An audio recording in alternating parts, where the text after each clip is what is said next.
Interesting comparison with 77. آپ کو لگتا ہے کہ وہ ایک تو بند گلی کی بات ہے نا, وہ کہتے ہیں بند گلی میں گلی اگے بند ہے, ہور کی نہیں بند ہوئے گی. اس میں لوگوں کو کیا سمجھ نہیں آ رہی, جو سیاستدان ہیں آج پھر سوری کر رہے ہیں, وہ سوری جی ہم سے غلطی ہو گئی, وہ سوری جی ہم سے یہ غلطی ہو گئی. آج سے 3 سال بعد یہیں بیٹھ کے ہم پھر کہہ رہے ہیں سوری جی ہم سے غلطی ہو گئی, یہ نہیں کرنا چاہیے. تو آخر کب تک ہم سوریاں کرتے رہیں گے, غلطیاں دہراتے رہیں گے اپنی؟ کاشف بھائی, اعجاز بھائی نے بات کی چارٹر آف پاکستان کی. میرے خیال سے چارٹر آف پاکستان آلریڈی موجود ہے آئین کی صورت میں. جب ہم یہ بات کرتے ہیں کہ جی آپس میں رولز آف دا گیم طے کر لیں کہ کس نے کیا کرنا ہے کس نے کیا کرنا ہے, تو وہ آلریڈی لکھا ہوا ہے آئین کے اندر. فیصلہ چارٹر بنانے کا نہیں ہے, فیصلہ اس پہ عمل کرنے کا ہے. اصل میں کوئی کرنا ہی نہیں چاہتا, وہ کہتے ہیں یہ کتاب ہے آئین کی, اس کو سائڈ پہ رکھے نا ذرا, یہ کیا کہتی ہے اس سے فرق نہیں پڑتا, آئے ہم آپ کو بتاتے کرنا کیا ہے. اور دوسرا اس پہ عمل نہ کرنے کا جو نتیجہ ہے وہ کیا ہے کہ آج سے چند دن پہلے ورلڈ بینک کی ایک رپورٹ سامنے آئی ہے جو آج اخبارات میں اس کا حوالہ بھی ہے, چھپی ہوئی بھی ہے. 1.25 کروڑ پاکستانی پچھلے 1 سال میں سطح غربت سے نیچے چلا گیا. اس وقت 9 کروڑ پاکستانی سطح غربت سے نیچے, 9 کروڑ پاکستانی. بھارت اور بنگلہ دیش کے مقابلے میں جو ہم تصور کرتے تھے کہ جی وہاں پر بھارت کے اندر بڑی غربت ہے, بنگلہ دیش میں بڑی غربت ہے, آج ان میں پاکستان کے مقابلے میں کم غربت ہے. اور جو ایک خوفناک چیز, جو یہ خوفناک ڈیٹیلز ہیں, اس کے بعد ایک اور مزید جو اچھی نہیں لگی بات, مزید خوفناک, کہ اب یہ تجویز کیا جا رہا ہے کہ 50,000 سے کم والا جو سیلریڈ طبقہ ہے اس کے اوپر بھی ٹیکس لگاؤ, اس کی تنخواہ سے بھی پہلے پیسے کاٹو. یہ اس کے اوپر عمل نہ کرنے کی وجہ سے جو اس ملک کو ہم آج اس جگہ پر لے آئے, اس نہج پر لے آئے کہ جہاں پر کوئی چیز کام نہیں کر رہی. اور اگر ہم نے اس ملک کو 25 کروڑ پاکستانیوں کے لیے چلانا ہے تو اس کے لیے ہم سب کو اپنی ایگو سائڈ پہ رکھنی پڑیں گی. یہ جو ہم ابھی آپ نے ابتدائی میں بھی اشارتاً ذکر کیا, آج جو میاں نواز شریف صاحب ملک واپس آ رہے ہیں, اداریے چھپ چکے ہیں, خبر عام ہے کہ کندھوں پہ سوار ہو کے دوبارہ اقتدار میں آنا چاہ رہے ہیں. تو کہاں گئی ووٹ کو عزت دو کی سیاست؟ اور اگر یہی کچھ کرنا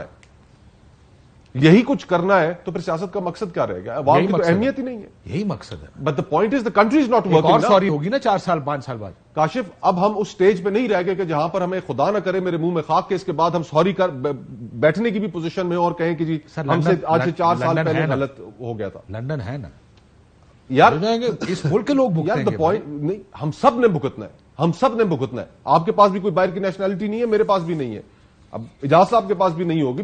ہم اس ملک کے دنیا میں 2nd کلاس سٹیزن بن کے رہیں گے یار, جہاں پر یہ ملک ہم نے پہنچا دیا ہے. اب یہ ہر قسم کی ہمیں ڈسکشن کرنی پڑے گی, ہر کسی کا رول ڈسکس کرنا پڑے گا, اور جو غلطیاں ہم نے کی ہیں ان کا اعتراف بھی کرنا پڑے گا. نہیں کریں گے. قاضی فائز عیسیٰ صاحب نے اچھی ابتدا کی ہے, چیف جسٹس نے اچھی ابتدا کی ہے. انہوں نے اپنے ادارے کی غلطیاں پہلے دن تسلیم کی. انہوں نے کہا بھٹو کا عدالتی قتل غلط تھا. انہوں نے کہا ڈکٹیٹرز کا جو ہم نے اسٹیمپ کرتے رہے درست غلط تھا. جو سابقہ چیف جسٹس, انہی کے چیف جسٹس, اس نے جس طرح ریکوڈیک میں جو کیا, جو جوڈیشل ایکٹیویزم ہوا, اس نے کہا غلط تھا. تصحیح کا عمل تب شروع ہوگا جب آپ اپنی غلطیاں بھی تسلیم کریں گے. انہوں نے ان کے ادارے کی جانب سے انہوں نے ایک اچھا سٹیپ لیا ہے. ہمیں اس اسپرٹ کو آگے لے کر چلنا چاہیے, اپنی غلطیاں تسلیم کرنی چاہیے. نا مسئلہ یہ ہے کہ ہم again the easier thing to do is وہ غلط کیا تھا, لیکن پھر مشکل فیصلے بھی کرنے پڑتے ہیں نا. پچھلے 8-10 مہینے میں یہ مشکل فیصلے ٹیبل پر آئے ہیں.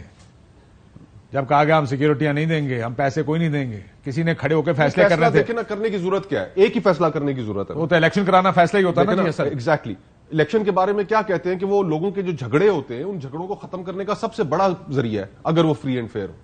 اگر وہ فری اینڈ فیئر نہیں ہوتے تو پھر جھگڑا مزید بڑھ جاتا ہے. تو اس وقت فری اینڈ فیئر ہو رہے ہیں. پہلے ایک سوال کا جواب نہیں, ابھی تو کس نے انٹروین کر کے یہ میری بات سنے, کون سی وہ دیوار ہے جو کھڑی ہوتی ہے بٹوین خرابی اور ٹھیک کے درمیان؟ ہم یہ چاہتے ہیں کھڑے ہونا, کہیں کہ اس وقت انسانی حقوق پامال ہو رہے ہیں, اس وقت فری اینڈ فیئر الیکشن نظر نہیں آ رہے, پھر انٹروین کرے اس وقت پہ, پھر بعد میں 10 سال بعد پھر کوئی نہ معافی مانگے کہ سر اس سے بھی ہم سے 10 سال بعد پہلے بھی غلطی ہو گئی تھی, معاف کر دیں. ایگزیکٹلی. دیکھیں اس وقت 4 سیاستدان جو ہیں, ایک بھلے وہ چھوٹی جماعت کے سربراہ ہیں, شیخ رشید صاحب ایک جماعت کے سربراہ ہیں, مسنگ پرسن ہے. صداقت عباسی صاحب مسنگ پرسن ہے.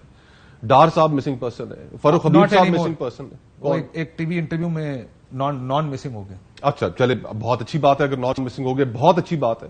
تو یہ جو پریسیڈنٹ سیٹ ہوتے جا رہے ہیں, ہمیں اگر ایک چارٹر آف پاکستان ہمارے سامنے موجود ہے. اب ہم اس سے دائیں بائیں نہیں ہو سکتے. فری اینڈ فیئر الیکشن کرائیں. تمام ایکسپیریمنٹس ہم اس ملک میں کر چکے ہیں.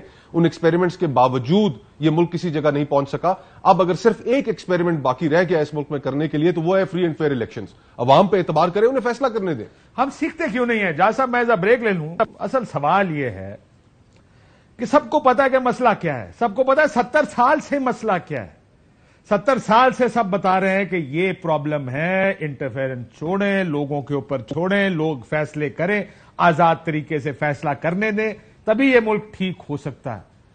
سب کو پتا ہے, لیکن ہم کیوں نہیں سیکھتے؟ اصل مسئلہ یہ کیا, ہر دفعہ جب کوئی آتا ہے وہ یہ سوچتا ہے کہ I can do it better یا آئی ول ڈو اٹ ڈفرنٹلی.